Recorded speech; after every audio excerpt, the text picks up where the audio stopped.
And hello, everyone. Welcome to CXC 2020. My name is Jersey Drozd. I am the Interim Executive Director of CartoonCrossroadsColumbus.org. And very excited about this panel. May you draw in interesting times, political cartooning in 2020. Oh, I know there's a lot to talk about here, so I'm going to get out of the way as soon as possible. But first, I want to thank some people who make this show possible. You may have noticed we did not charge admission for you to watch this today, and that is because CXC is a 501(c) nonprofit organization who relies heavily on donors and sponsors, like the Ohio Arts Council, the Greater Columbus Arts Council, White Castle, the Columbus Foundation, Able, and Fiesel. We thank them for their support. Now, real quick, for those of you in the Zoom webinar, if you've never been to a Zoom webinar, this is how it works. There's the sponsors again. This is a presentation followed by Q&A. You have been automatically muted by the host, that's me, and your video is off. So you're going to be interacting with the panelists via text. I'll tell you how in just a moment. And I should say, this presentation is being recorded and it is being simulcast to our Facebook stream, YouTube page, and the CXC Twitch. So how do you participate then? Well, you may have noticed at the bottom of your screen, if you hover your mouse over it, there is a chat button there. You can hit that to open up a chat, and that chats with the panelists and everybody. So you can comment and you can ask questions there, but it will be seen by everybody else.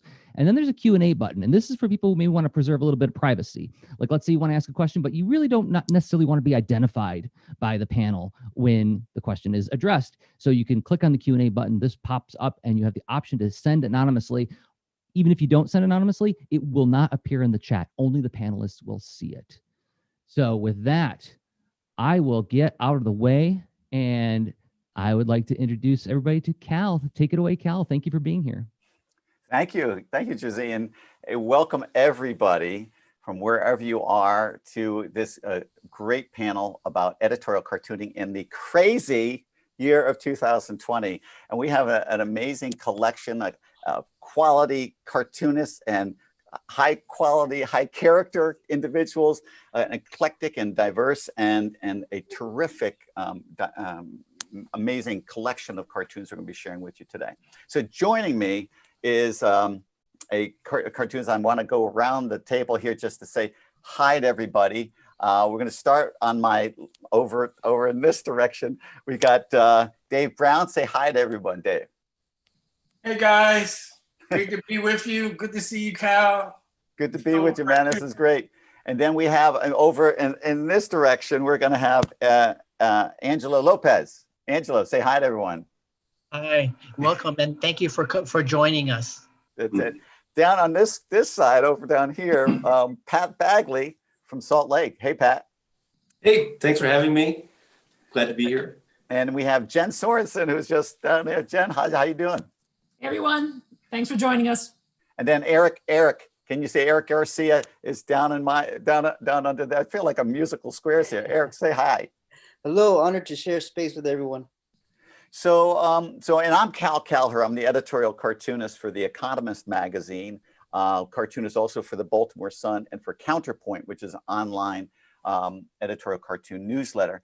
And I'm going to do bios of each of the people here and then allow each of them to show 4 of their cartoons from this year.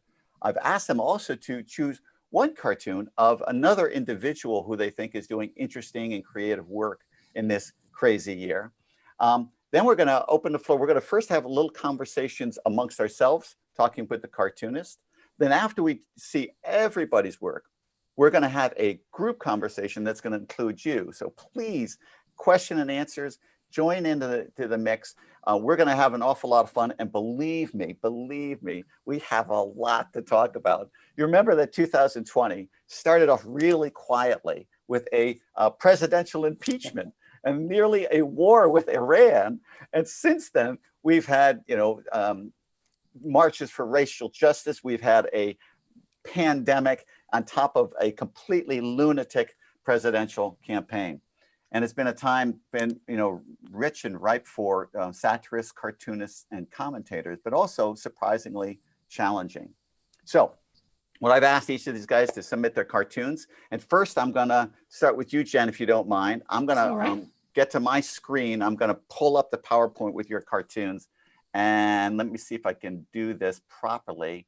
I see if we can figure out how to do this. This thing. And let's see. So Jen, I'm going to ask you, Jen, if you don't mind, to read your cartoons as we move forward here. Sure thing. So this is a fairly recent one called Burbs of Chaos. And here we go. America's suburbs and exurbs are home to many extremists. We see a guy reading the violent white supremacist Gazette. Is your dog Boogaloo ready? And how to heighten your hail. These areas also breed radical politicians. Time to take out the global cabal of Satan-worshipping pedophiles. Far-right mobs with un-American values bring mayhem to our cities and universities. Urbanites beware, they're coming for your way of life. These guys give me the creeps. And that's what it looked like, right? That's the whole cartoon. And, this is clearly a reversal, since so much of what we hear in the media these days is kind of a reversal of reality. In fact, there's a lot of rhetoric coming from the right about, how violent mobs from the cities are going to invade the suburbs. And, it seems to be scaring a lot of people, and it seems to be believed by a lot of people, when in fact, I think the bigger threat is in fact some of these militias and like the Proud Boys storming into our cities and making people feel pretty uncomfortable there. So, and of course we have the QAnon politician from Georgia up there in the upper right-hand corner. I guess there's a number of those out there as well that may be running our country soon. All right, this one's called Faces of the Maskless. The first kind is obliviates, not really thinking about it, tendency to form gaggles. The politicizer, my nostrils are free and will stand their ground. The conspiracist, masks are a tool of the Illuminati to keep us compliant for the New World Order. The misguided masculinist, man strong, not need mask like woman. The armchair epidemiologist, through my own extensive internet research, I've learned that all I need to be safe is this tea made from mulewort. The victim, at least he doesn't have to wear a mask. So yeah, this is based on a few examples that I've encountered in real life, particularly the obliviates. I was at a grocery store once, and there, just this horde of kids just kept crowding me while I was at the checkout line, and like as I kept inching away, the horde kept getting closer and closer, and yeah. So I'm sure we've all experienced some of these people at one point or another. This one's called School Lunches of the Future. The Trump administration has proposed undoing Michelle Obama's healthy school lunch program. Kids should eat like real Americans, not soy boys. 2022, vegetables outlawed, lunch policy written by Big Donut. You get a whole bowl and a Dunker Dog. 2024, wartime measures lead to defunding public schools, austerity lunches. And we get a brick of grade E meat slurry made from downer cows raised in fracking wastewater. 2026, after the events, almost healthy again. Foraged roots and edible fungus, along with slightly radioactive squirrel thighs.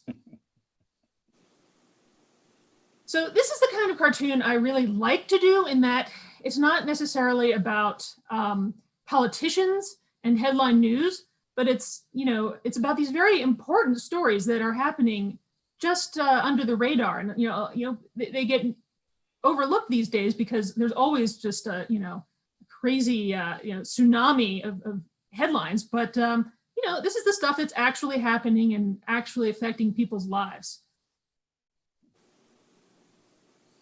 Now, here I'm going to share a cartoon by someone else.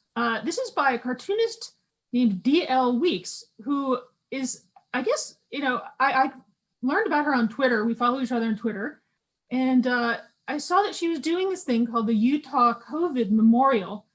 And it's not, exactly a political cartoon per se, but I think it really speaks to the power of cartooning to make a point. And what she's doing is drawing portraits of, lots of different people in Utah who have died from COVID.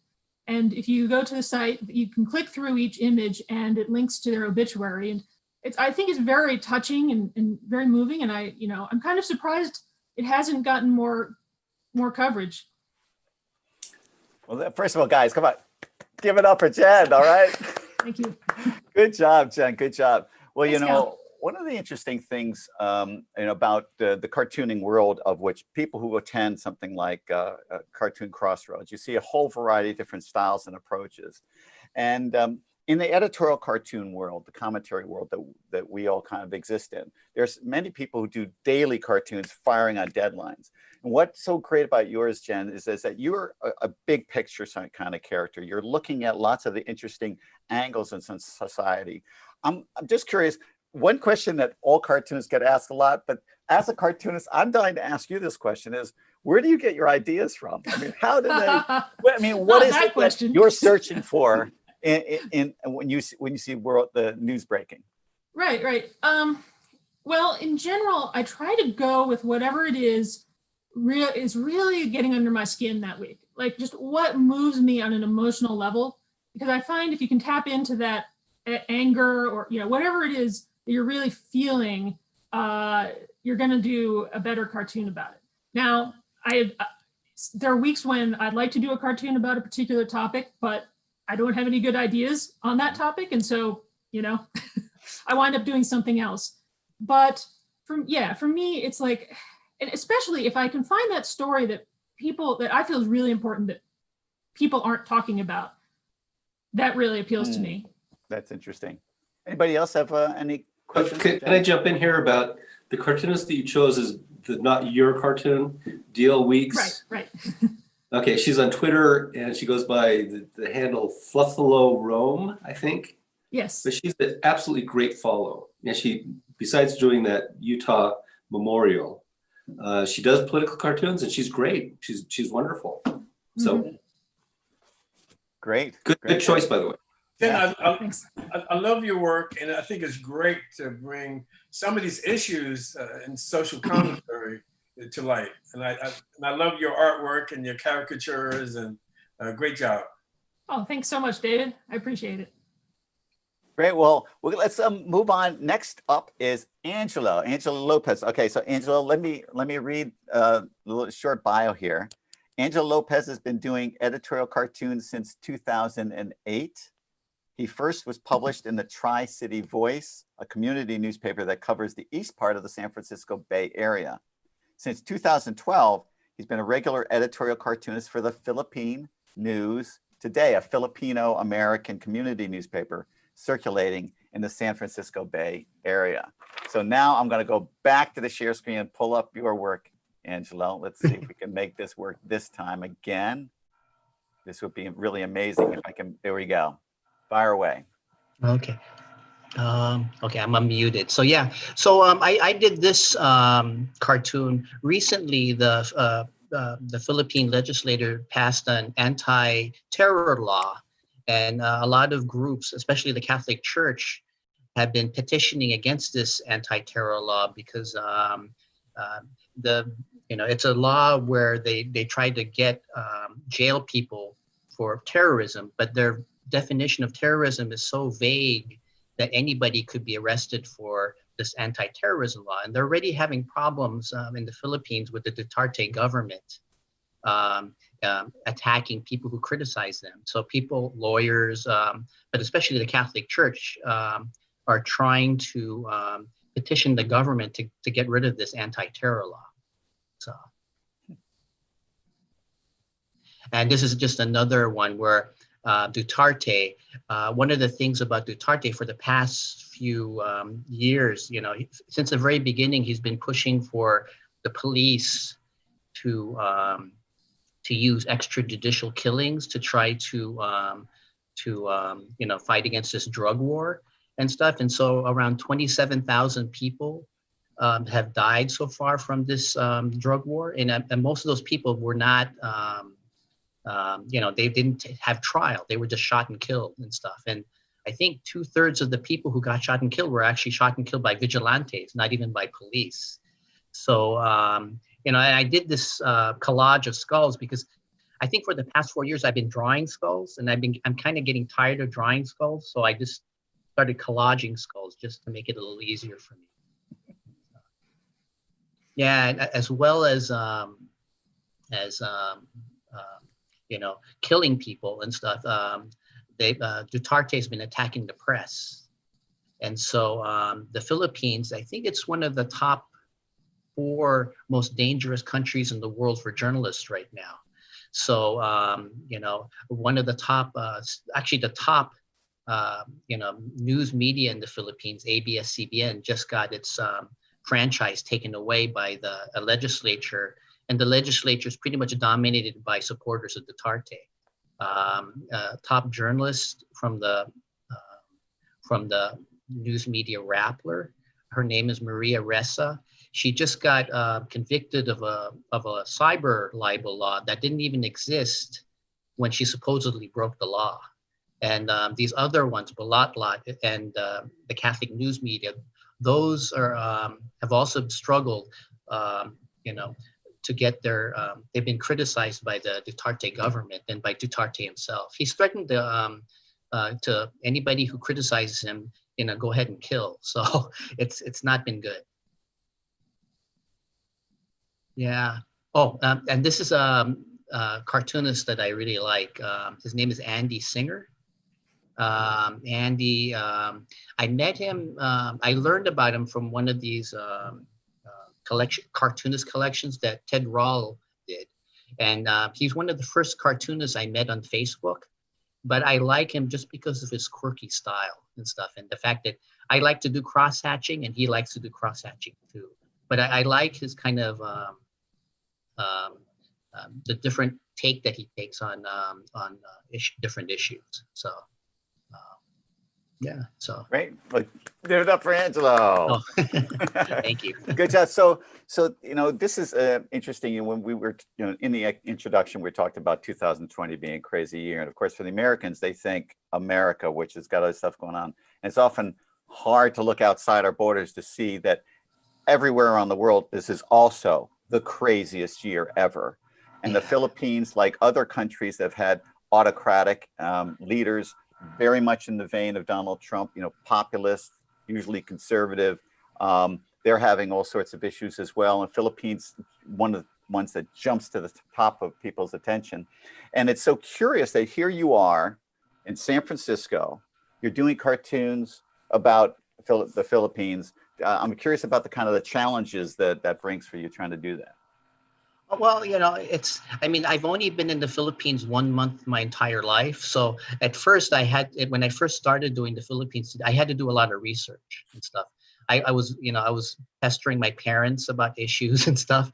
And I think I just learned a lot just from reading and stuff. But, I met some cartoonists in the Philippines through Facebook, and, they don't feel safe, but in the San Francisco Bay Area, I feel pretty safe. I don't have to worry about getting killed. So I can be a little bit braver than them and stuff. I think, one of the things, I work in a weekly. And so I have to make sure that, the cartoons that are relevant this week will be relevant, the week that it's published. So I think that's one of the challenges. I think the other challenge is just making sure I get things right. Mm. So I talk to activists sometimes, but after I talk to activists, I fact check to make sure that, with different sources to make sure that what I'm learning is right and stuff. So. Any other questions anybody have for Angelo? Angelo, I love your cross-hatching technique and your unique style. Is there any particular reason why you don't use color that often? Or is that a purposely to do that? I mean, sometimes black and white could be very powerful and impactful. But I'm just curious about the color thing. Yeah, I think it's just the publishers don't have color in their I would love to do color and stuff. It's just the editor actually I never asked. I've been in that paper for 8 years, and I just have always assumed that I can't do color, but I've never asked them if I should and stuff. So yeah, I will send this video to them, and I'll ask them if I should do color. Actually, just ask Dave to call him. He's your man. He's your agent, right? The black and white works, absolutely. Give this guy color. Oh, okay. Hey, so we're going to move on to Dave. You're next. However, I realized I made a mistake that I never actually introduced Jen Sorensen properly. I didn't give your bio for people. So Dave, before you, I'm going to introduce Jen. And I want to make sure the audience knows that you're not Jen. Okay, you're going to get your own introduction. But so Jen Sorensen, cartoons appear in the Nib, Daily Kos, The Nation, Politico, and alternative news weeklies around the U.S. She was the winner of the 2014 Herblock Prize and the 2017 Pulitzer Prize finalist. In 2021, Jen will serve as president of the Association of American Editorial Cartoonists. Her cartoons are impressive, but this is even more impressive. So thanks, Jen. So now, Dave, now we're on to Dave. So David Brown. David Brown is an NAACP Image Award winning artist, educator, and publisher, as well as a producer of cartoons, graphic novels, and comic books. He is the political cartoonist for the Los Angeles Sentinel newspaper and recipient of multiple prestigious merit awards for Best Editorial Cartoon from the National Newspaper Publishers Association. His book, Obama, Race, and the Media, Drawing My Own Conclusions, was awarded an NAACP Image Award in 2009. He's a member of the board on the board of director of the Museum of African American Art in Los Angeles, and served on the board of the directors for the AAC, the Association of American Editorial Cartoonists. Welcome, Dave. Let me get your cartoons up here, mate. Okay. All right. Let's get my screen going here yet again, and see if we can click forward. Here we go. Okay. So I work for the Los Angeles Sentinel newspaper. And so one of the things I try to do with my cartoons is inspire, educate, and motivate, because my primary audience is African American. So I try to be the voice for folks that don't have a voice. So this particular cartoon deals with how Donald Trump views protesters. So Black Lives Matter, they're troublemakers. Okay. But, you know, the white supremacists, they're very fine people. So I'm just trying to show the contrast between the way they're viewed and sometimes even through the media. Okay, so this is pretty much self-explanatory, just in terms of the division in this country and what our values are, and just showing some contrast and irony in our society. And America first. We're first in the coronavirus deaths. We're first in wealth and inequality, racism, and discrimination in healthcare. So just because I really think that the coronavirus really has unveiled a lot of the inequities in America. And I think our leader-in-chief, you know, is certainly made that more prevalent, or actually more obvious, let me put it that way. So, you know, besides, you know, dealing with political issues, I also like to use this platform as a way to educate, you know, people in the community. And in this case, you know, vaping is big, especially among young people. So I wanted to do something to raise awareness of, you know, of vaping and the uses of it. And it's just as dangerous as cigarettes. So this is a cartoon by a guy by the name of Rod Cobb. He just recently passed away. He's more known for being a concept designer. He did work for E.T., Raiders of the Lost Ark, Alien, Back to the Future, and Star Wars. But he also did political cartoons for the LA Free Press, like in the 60s. And I like this cartoon. I mean, I think what makes a powerful cartoon when you can look at it and it sends a very powerful message without even no dialogue, nothing.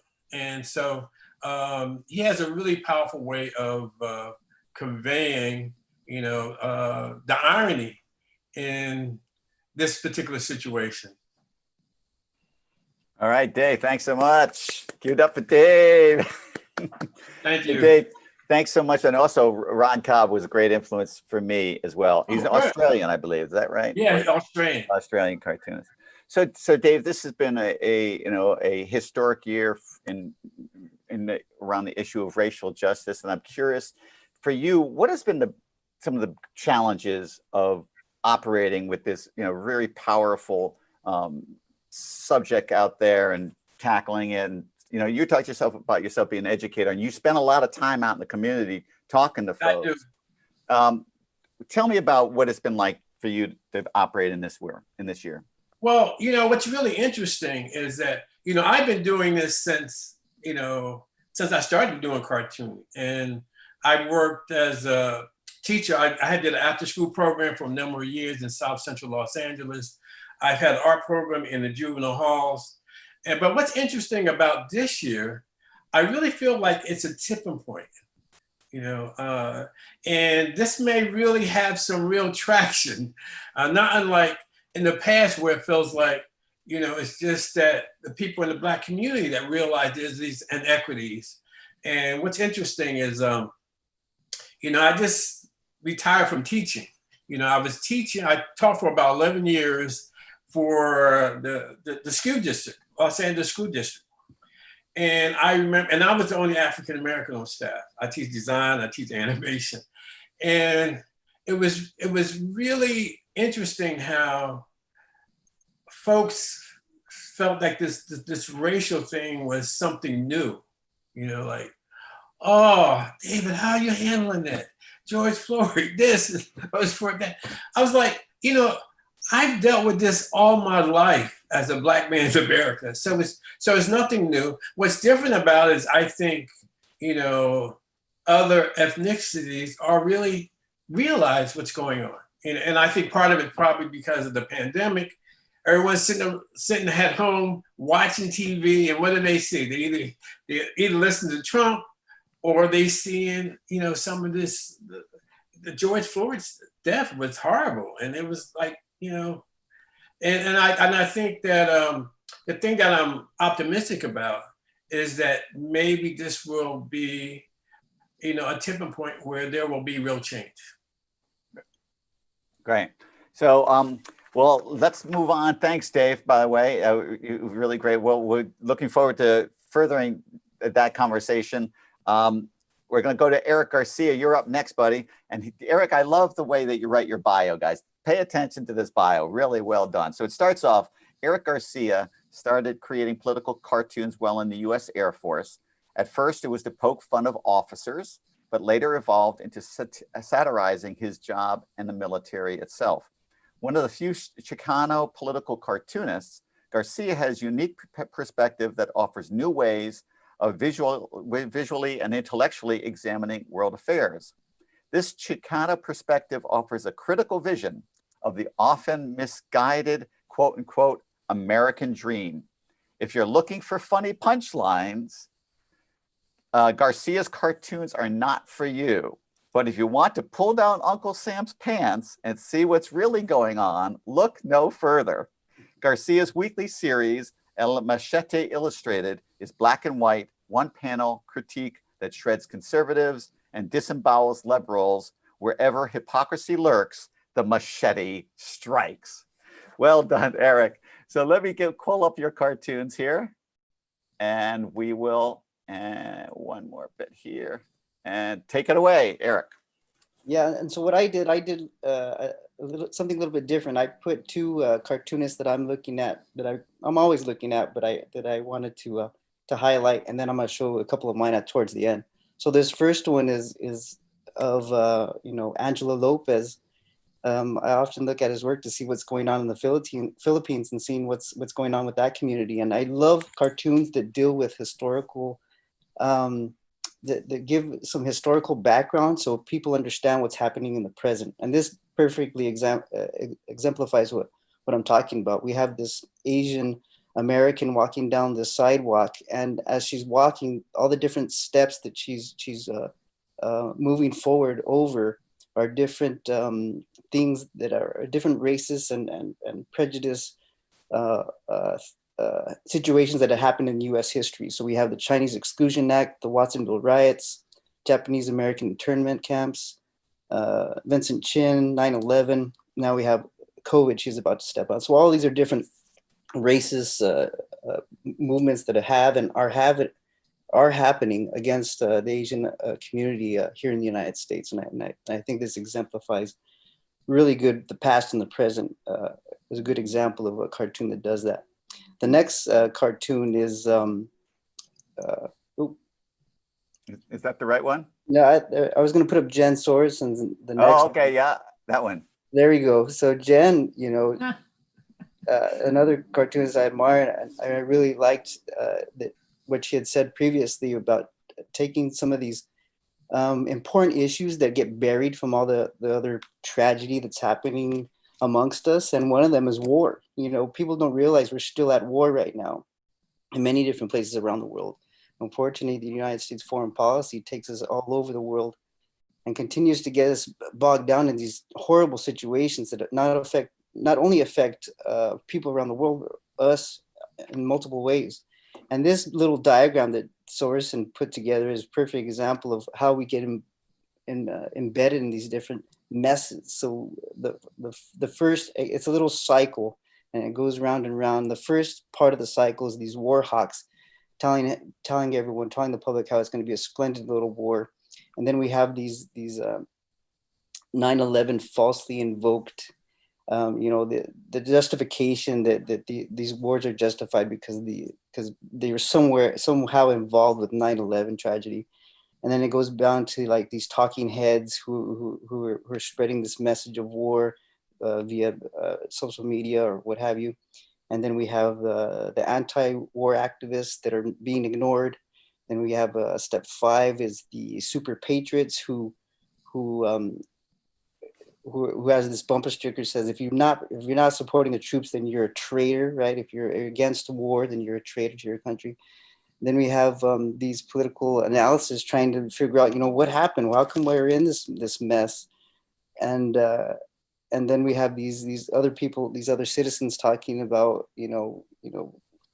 we're in this mess again. The conventional wisdom forms that war has a mistake, but no one held accountable. Like no one's held accountable, and then it just goes on in a complete circle. So I like this cartoon because it brings back the point that we are embedded in some very disastrous things around the world, and people often forget about it because it's happening in some foreign nation. It's happening in a different country, so it doesn't personally affect you, even though it does, right? So I like these cartoons. So the next one was again with our foreign policy, because our foreign policy creates such chaos and havoc in these foreign countries. We should take note of the root of the cause of immigration to the United States, because these wars cause chaos and instability, economically, politically, civil unrest that causes people to flee their homes. People don't want to leave their homes. People are forced to leave their homes. And unfortunately, with the United States immigration policy, now these ICE detention camps are overrun with refugees, with people fleeing their homes. And in these detention camps, COVID is running rampant.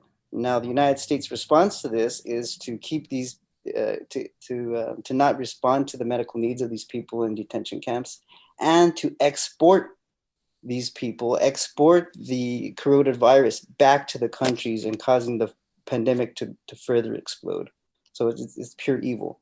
And then why are we embedded in these foreign policies, these foreign tragedies, these foreign wars, when the actual war, the actual battles right here in the United States, right? In our in the middle of the country at Fort Hood, Texas, there has been more military personnel killed at Fort Hood, Texas through homicides than through war zone activity.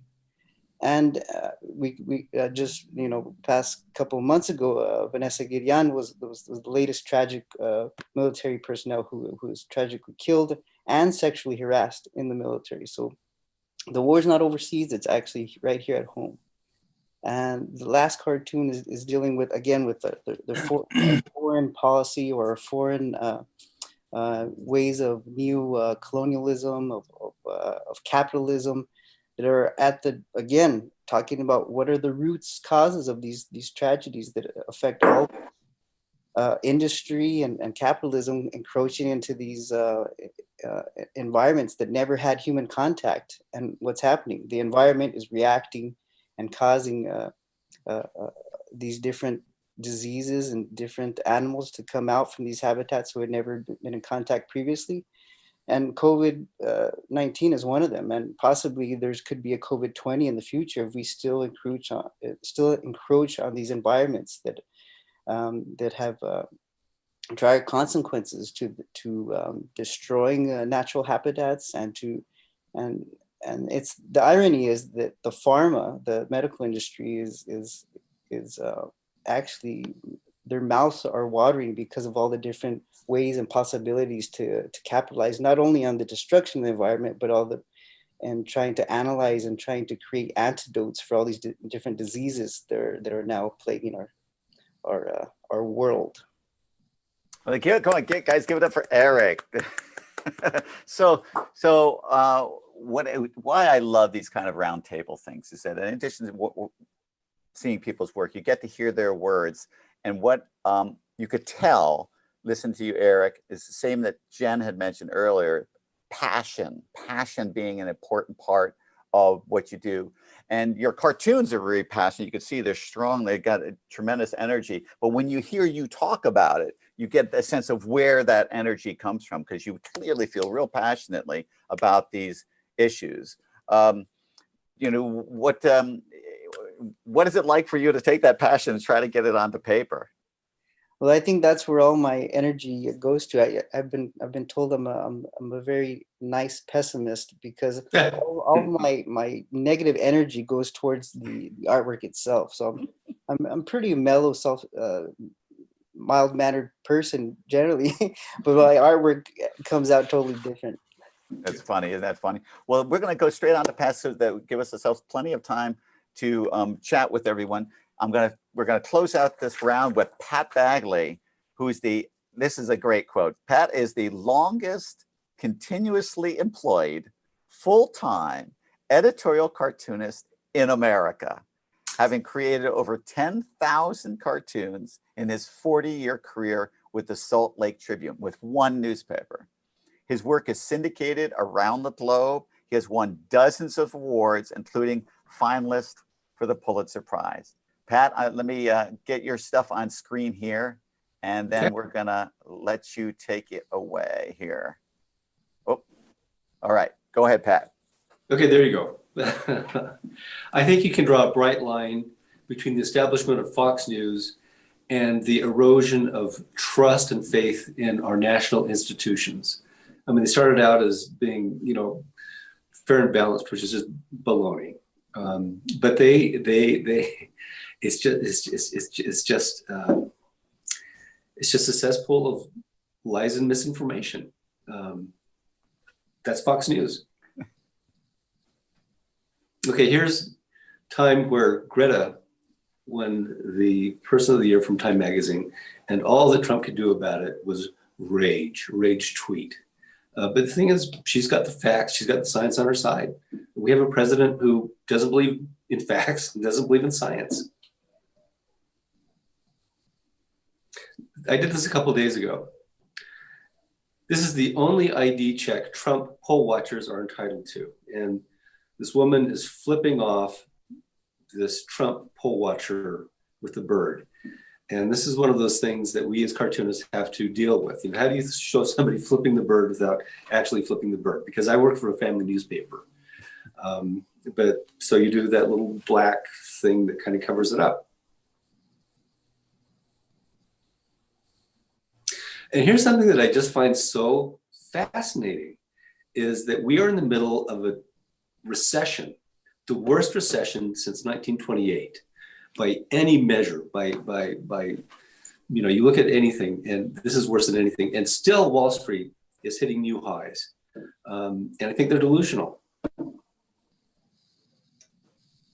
Okay, this is my friend Mike Peters, and I chose this cartoon because he did this when I barely started cartooning. But he was one of my heroes. He was one of my people that I looked to, and it's because he did a cartoon 40 years ago that is still relevant. Okay, this big oil. You want coal? We own the mines. You want oil and gas? We own the wells. You want nuclear energy? We own the uranium. You want solar power? We own the solar power isn't feasible. I mean, still a great cartoon, right? Still a great cartoon. Pat, give it up for Pat, guys. Come on. Rousing. This is a sitting ovation, Pat. This is amazing. So Pat, one of the things that our viewers out there may not fully understand is Pat's impact and value to the community in the Salt Lake area. Because everyone, I guess, can imagine Utah is a conservative state. It's a red state, very conservative. Salt Lake City, generally, pretty conservative. Pat, I'm not sure I would describe you as conservative. How would you describe yourself? Well, I got radicalized during the George W. Bush administration when they lied us into a war and they lied about everything. And since then, I got to say, they've been lying about everything. They've been lying about COVID. They've been lying about taxes. They've been everything. So it was an easy choice for me. Now I understand too, Pat, that you're recently you did a cartoon that actually created a big protest even, right? Oh, yeah. It was a cartoon suggesting that there is white supremacists who are infiltrating policing in America. And I thought about it a lot because it's a really touchy issue. And so I depicted the racism as an affliction of policing. I didn't say that police were racist. I said this is an affliction that is going on. And certain police agencies here in Utah took it the wrong way. They deliberately misinterpreted what I was trying to say. And they said, Pat Bagley is saying that all police are racists. And that's exactly what I tried not to depict. But they had a protest. They had an anti-Pat Bagley protest. Yeah. And about 40, 50 people showed up. And then I found out the person who sponsored the protest is also sponsoring anti-mask rallies here in Utah. Wow. So if I'm defined by my opponents, I'm good with that. Mm-hmm. Imagine what they would say if you drew your cartoons on a mask. How bad they would protest that. That would be really bad. Oh, but, yeah. So now I brought a little broad conversation just amongst ourselves a little bit, and then we're going to invite everybody else to join in. One of the things that I was wondering, folks, is that we have really diverse audiences that you guys have been addressing.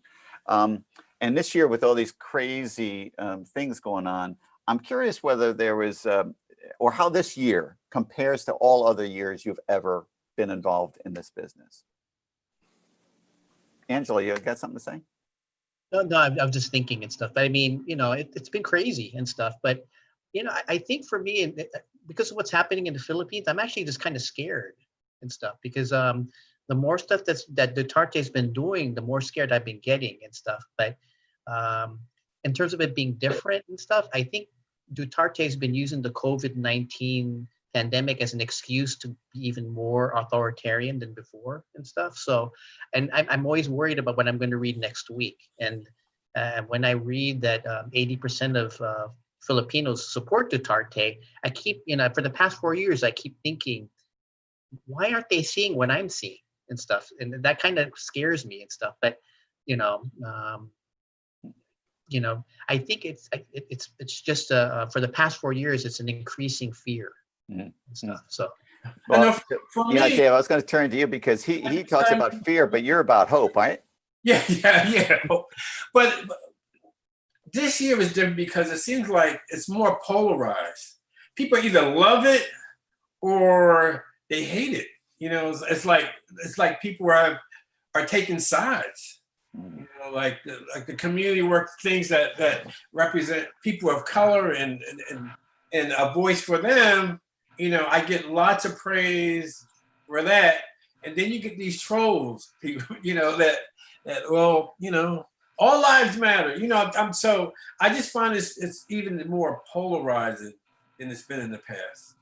I think it's been harder to be in our business in general, partly because I mean the skins are thinner and the fuses are shorter than it's certainly been ever in my collective years doing this business, and but it's also where, and you guys correct me if I'm wrong here, where we feel that what we do also matters more than ever before. Now, in some ways, you know, newspapers are declining. There's, you know, fewer and fewer people are dealing with them. Our images and our pictures are appearing, however, in more and more people's eyeballs because of the web and so on.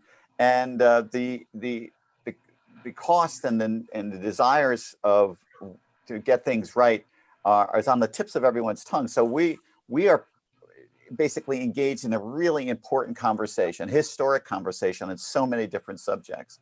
So I feel that the cartoonists, this is the time we've been waiting for. We join this game. You know, when we're teenagers and say, "Oh man, I'd love to be a cartoonist." We join this game for this kind of moment. Yeah. And you know, and you guys have raised your game to that, Jen. Yeah, I definitely agree with that. In that, even as newspapers are struggling more than ever, I have received just an outpouring of gratitude from readers more than ever. And especially, I think once COVID kicked off, like I got just a ton more subscribers and just way more email from people just begging me to keep going, you know, and like I had someone even just like send a check to a newspaper to pass it on to me, and like that never used to happen.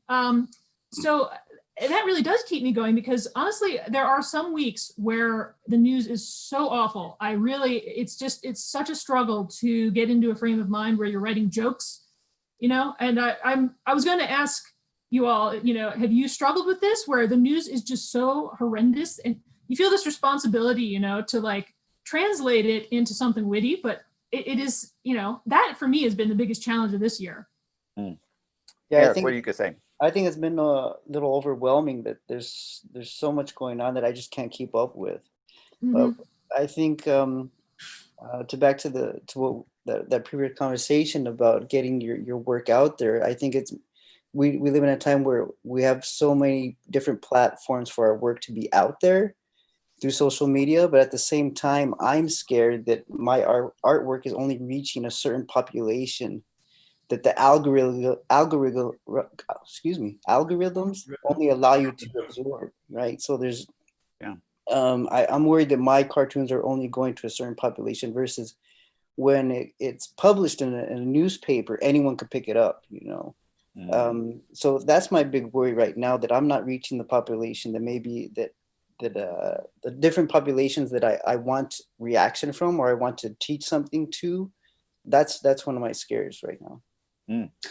So we're talking about polarization, and that assumes that both sides are kind of equal, but that's not true. I mean, the polarization now is truth versus lies. I mean, we had Trump's White House doctor explain what was going on with him, and I knew I was not going to get the truth. I was not going to get the facts, and that's been clear. That's been their modus operandi for the last 4 years, is just to BS. And you know, everybody says, well, all politicians lie. That's not true. That's not true. You know, truth is important. Even conservative political cartoonists, a lot of them really hate Donald Trump. You know, I could name a dozen right now. And ones who like him are a little bit crazy. Well, you know, one of the things that I'm sure all of you have had this experience where someone in the public meets you and you say, well, I am a cartoonist. You're a cartoonist. You must be having such a great time right now. And the fact is that it's more difficult than people think it is. First of all, I think there's an element that Jenny, you mentioned, that, you know, this is trying to get your brain wrapped around all this madness that's going on out there. But also in the web, with the memes everywhere, and also the topical jokes taken by the late night comedians, means that the low hanging fruit, the obvious metaphors, the obvious jokes are all being taken. So for us to be observed and watched and even taken seriously, we have to be a step above kind of the general stuff that's out there. Does that resonate with you guys at all?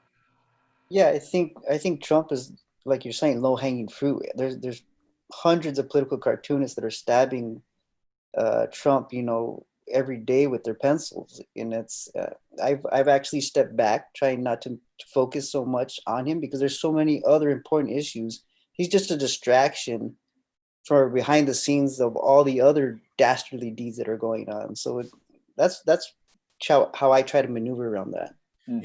I've had that same challenge where I went to a point where I just didn't want to do any Trump cartoons for like a period of time. And the other challenge for me too is, where do you find the hope? Where do you find the positive things? Like you mentioned, Jen, you want to be able to make it uplifting and optimistic, and not always be like, negative. And so to me, that's the really big challenge, especially for like the next generation. I mean, I have grandkids. How do I inspire them that, what kind of world, are we going to leave them? Well, one of our viewers out there passed on a question kind of the same way. Dave Scott asks, you all must spend hours exposed to various news mediums to do your work. How and what do you do to maintain your sanity? Now, for me, I guess it's drawing cartoons. Besides cartoon, I mean, what do you guys do to maintain your sanity? Is there anything else? You go for walks? I hike. Uh-huh. Yeah, I just try to limit how many issues I do, just so I don't get overwhelmed. Because I know in the beginning, at the first couple of months of the Trump administration, every day was I would be depressed about one thing, and then when I came home from work, my neighbor would always tell me, "Oh, did you hear about Trump?" And I would assume it was the previous day's thing, but it wound up being something totally new that I hadn't heard yet. And I think after the first 3 months, I was really depressed. So I just try to focus on a few issues at a time, so I don't get overwhelmed and stuff, because I tend to get depressed if I don't and stuff. So. Well, we have another question. This one's from an anonymous attendee, which says, when writing cartoons, what measures do you take to ensure that you're not unintentionally speaking over marginalized voices or stereotyping? I know that stereotyping, because cartoons usually deal in simplistic images, stereotyping can easily roll in. I'm just curious about you guys, the way that you grapple with, and maybe some of the answers you have for stereotyping. Eric, I'm going to start with you, because your cartoons are quite strong, and obviously you are dealing with the Chicano perspective. It's hard not to stereotype. It's a challenge to not try to generalize a population into an icon. So that's the challenge. That's the trick of working and dealing with cultural, people of color issues. But I think there is a way to maneuver from within. Part of it is doing your research beforehand, and making sure things are accurate, things are historically accurate. And that's the reason why we have people fact checking ourselves. My personal editor is my wife. I send her my cartoons and I say, I give me a cold read. Does this make sense? Is it offensive? Would other people think this is offensive? And if it's not what I'm looking for, it's not what I'm going for. If it's hurting, if it's hurting instead of helping, then I can't use it. I think we need people to also look over our back and make sure that we're not doing destructive work and actually doing. I mean, what we do is we're supposed to be punching up at the powerful, and if we're punching down at the powerless, then you got to think about where your priorities are. We are taking down the people who have the power, who have the money, who have the influence. But if you're going after people who have none of that, you're probably not doing the right thing. Well, I like you, Eric. I have a focus group of people that are close to me, family, friends, and that I usually run ideas by them to see, in terms of, because sometimes you have an idea that could be interpreted differently. I give you an example. I remember I did a cartoon about the swine flu. This was some time ago, right? So I did a picture of this family of pigs coming to the United States, swine flu, right? And so that was interpreted negatively, as if I was saying, Mexicans were pigs. So, but I had to look at it from a different perspective. So in terms of just what your intentions versus how it might be interpreted. Right. And you have to be careful in that fine line. So we've got a couple of more questions I think we can get in before our fabulous time is up here. One person, I'm going to ask one of you guys to volunteer for this. Could any of you describe your thought processes for visualizing cartoons?